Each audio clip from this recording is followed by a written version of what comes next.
Baik, sebelumnya perkenalkan saya Komang Budi Sastra. Jadi di sini saya dari Departemen Anestesiologi yang akan menjelaskan mengenai sharing materi terkait dengan Heimlich maneuver, di mana dengan pasien yaitu mengalami tersedak. Jadi di sini tersedaknya bisa bersifat parsial ataupun total yang akan mengganggu jalan nafas. Sebelumnya kita dapat melihat ciri-ciri pasien sendiri dengan adanya sumbatan jalan nafas, yaitu seperti V-sign, kemudian batuk-batuk, dan juga kesulitan berbicara, serta bisa terjadi juga sesak nafas. Oke, jadi kita langsung saja ke peragaan tindakan pertolongan pertama pada pasien yang mengalami tersedak dengan metode Heimlich maneuver.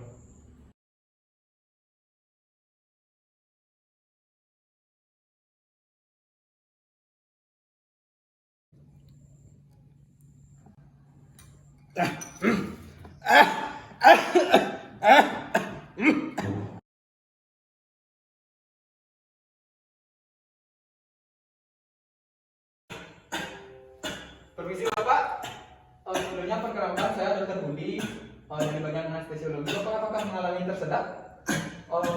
Sebelumnya saya akan melakukan pemeriksaan atau tindakan terlebih dahulu kepada Bapak. Bapak coba buka mulutnya. Saya akan menginspeksi apakah bagian sumbatan tersebut apakah cukup dalam ataupun masih bisa diraih dengan tangan. Jadi di sini sumbatan tidak bisa diraih dengan tangan, jadi saya akan melakukan tindakan berupa Heimlich maneuver.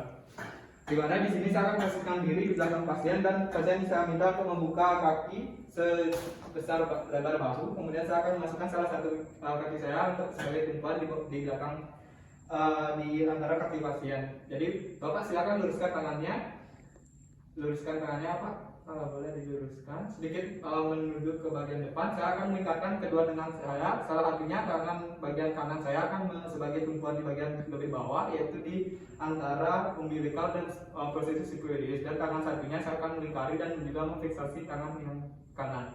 Kemudian saya akan melakukan gerakan dengan penarikan kedua lengan saya di arah bagian ke dalam dan ke atas dari peletakan tersebut.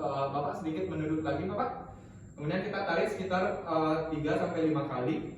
1, 2, 3, 4, 5. Jadi kita pastikan apakah pasien sudah memuntahkan benda yang menyumbat pernafasan pasien. Jadi di sini kita bisa lihat kembali inspeksi. Pak, silakan buka mulut. Jadi di sini kita pastikan apakah sudah keluar ataupun tidak. Apabila belum keluar, kita bisa ulangi tindakan yang sebelumnya sampai pasien memuntahkan bagian benda asing yang menyumbat pernafasan pasien. Oke, kembali lagi bersama saya Dr. Budi dari Dokter Muda bagian anestesiologi. Jadi di sini kembali sharing materi mengenai dari sumbatan benda asing. Jadi di sini dengan adanya pasien datang dalam keadaan tidak sadar karena riwayat tersedak. Di sini posisi pasien sudah tidak sadarkan diri dan dengan posisi tidur terlentang. Kemudian kita pertama akan menilai dari respon korban. Dari pertama kita pastikan apakah korban bisa mendengar kita ataupun tidak dengan respon suara terlebih dahulu. Pak, apakah bisa mendengar suara saya? Jadi di sini korban tidak respon. Jadi kita lanjutkan ke pemberian rangkaian. Jadi bisa di stand terlebih dahulu.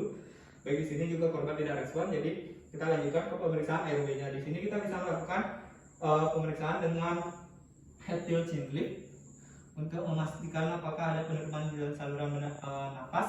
Jadi di sini adanya ditemukan sumbatan benda nafas. Kemudian kita bisa lakukan apabila benda asing bisa dijangkau dengan jari, kita bisa lakukan tindakan berupa cross finger ataupun finger swab. Jadi di sini tidak bisa dilakukan karena sumbatan cukup dalam. Kita lakukan dengan metode Heimlich maneuver. Baik, yang pertama saya akan memposisikan diri dengan mengangkat pasien. Jadi di sini kita lebarkan sedikit tangannya supaya kita bisa melakukan pengangkatan di bagian atas pasien. Kemudian kita letakkan kedua tangan kita dengan sebagai salah satunya sebagai titik tumpu di bawahnya, yaitu tangan kanan di antara prosesi sacroiliac dan juga umbilicus. Kemudian kita akan melakukan penekanan dengan hal yang sama, yaitu ke bagian dalam dan arah atas. Kita lakukan sekitar 3-5 kali sampai benda asing tersebut keluar. Apabila tidak berhasil, kita lakukan pengulangan sampai benda asing keluar. 1, 2, 3, 4, 5. Jadi di sini benda asing kita anggap saya sudah keluar. Kemudian apabila benda asing sudah keluar, kita kembali ke posisi semula. Kemudian kita lakukan gerakan yaitu berupa recovery position. Di sini kita akan miringkan ke arah kanan.